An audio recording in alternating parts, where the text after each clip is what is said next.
आता हे समजा दलित समाजाची ही सगळी लोक, सगळी दलित समाजाची ही लोक, ह्यांच्या पण त्यांचं पण चांगलं आहे. दलितांसाठी, ह्यांच्यासाठी, सगळ्यांसाठी, गोरगरिबांसाठी, सगळ्या जाती धर्मांसाठी मी जातभेद करत नाही.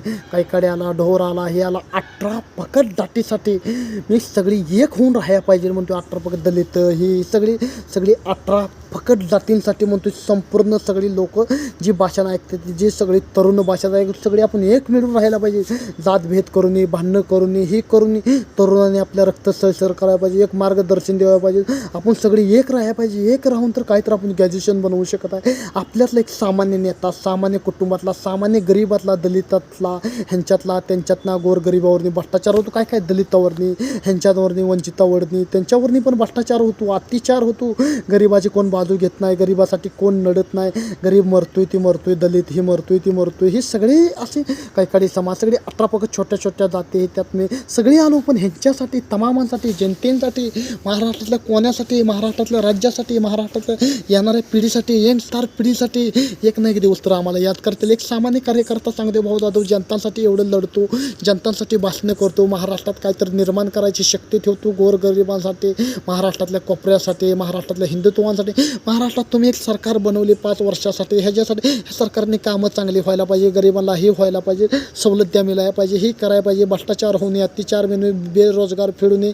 आणि हे महाराष्ट्रातलं राजकारण फायद्यासाठी चाललं आहे. महाराष्ट्रात पहिल्याने राजकारणात काय माहोल चालला नाही, ह्याचा फायदा त्याचा महाराष्ट्रातल्या राजकारणाचा सगळा चुतडा झाला. ही झाला महाराष्ट्रातला बाजारच उठला आहे. सगळे महाराष्ट्रातले जे मेन बाजार होते ते सगळे गुजरातला गेले, इकडे गेले. महाराष्ट्रातले मेन बाजार होते सगळे गुजरातला उचलले, इकडे उचलले. महाराष्ट्रातले काय चाललंय, महाराष्ट्रातले पण महाराष्ट्रातल्या राजकारणात एक असा चेहरा आला ना. महाराष्ट्रातला एक बब्बर शेर वाघ म्हणे कोणाची एंट्री झाली, पण एखाद्या वाघाची भविष्यात एंट्री होईल गोरगरिबांसाठी, हिंदुत्वांसाठी, महाराष्ट्रातल्या जनतेसाठी, सगळ्या महाराष्ट्रातल्या कोपऱ्यासाठी, महाराष्ट्रातल्या कोण्यासाठी, दलितां समाजासाठी, यांच्यासाठी, प्रत्येक लोकांसाठी, प्रत्येक टेस्टसाठी एंट्री होईल वाघाची गोरगरिबासाठी. महाराष्ट्रातल्या जनताने, महाराष्ट्रातल्या कान्या कोपऱ्या जनताने सपोर्ट केला तर काहीतरी मी करू शकत. तुम्ही मला सपोर्ट नाही केला, मी काय करू शकत आहे. मी फक्त ह्या तोंडाने वाचा घालवते, मी भाषण करतोय, मी तुमच्यासाठी करतोय.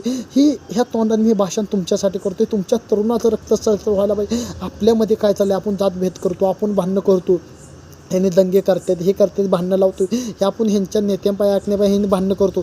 ती सगळी एक होऊन बसते. ते परत काय करते, ते एक होऊन बघते. ते आपली भांडणं पिटवून, ह्यांची भांडणं पिटवून, ह्यांची भांडणं पिटवून, त्यांची भांडणं सगळे दंगे होऊन, ही होऊन महाराष्ट्रात ती सगळी एकच असते. ती परत आपण मरतोय, आपण दंगे करायचे, हे करायचे, ह्यांच्या पाय भांडणं का, हे कशा पाय भांडणं करायचे, हे कशा पाय भ्रष्टाचार काय. आपण सगळी एक राहिलो तर सगळी ही होऊ शकत आहे ना. आपण काय लोकांना करायला पाहिजे, काय लोक ह्याच्याकडे असले, काय लोक नावं ठेवते, आम्हाला काय लोक हे म्हणते हे असं चाललंय, ते तसं चाललंय, हे असं करते, हे असं लढते, आणि हे पुढं चाललं ह्याला पाय ओढते ते मागे. पण आपण सगळ्या गरिबांनी आपण सपोर्ट केला तर काय ते करू शकत आहे. जनता सगळ्याला मोठं करते, जनता खाली पण घेते, जनता सुपरस्टार पण बनवते, सुपरस्टार पण सेलिब्रिटी पण बनवते, पॉवर पण देते.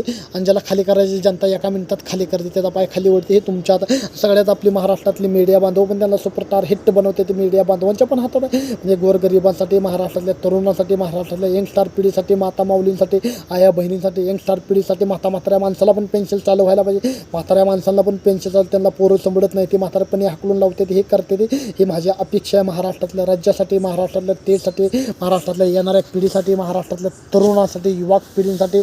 आणि मी पण तरुण पिढी आहे, मी पण यंगस्टार पिढी आहे. चांगदेव जाधव म्हणजे मी काय देव माणूस नाही, मी पण एक सामान्य कार्यकर्ता आहे, सामान्य जनतेचा माणूस आहे.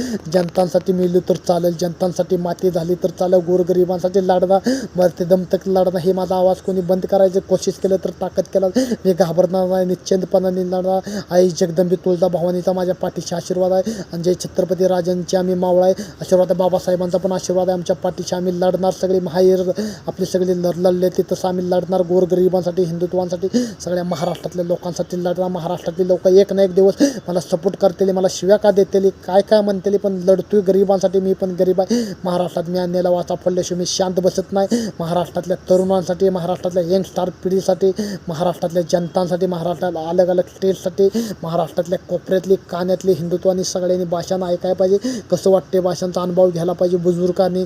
तरुण पिढीनं काय तरुण पिढीला 12वी शिकलेली, 15वी शिकलेली, नोकरी लागत नाही. ती 2-2 वर्षे, 3-3 वर्षे नोकरीसाठी भटकतात, इकडं भटकतात, तिकडं भटकतात. ते ती घरात मुलं बसून आहे ते त्यांना नोकरी लागत नाही. काय चाललंय ते काय चाललंय तुम्ही ठरवायला पाहिजे. कुठं आपण सपोर्टमध्ये घ्यायचं, कोणाला घ्यायचं, गरीबातला एक नेता बनवायचं का तुमच्या हातात आहे. तुम्ही नेता बनवताय, तुम्हीच निवडून देताय, मतदान म्हणजे तुम्ही करताय.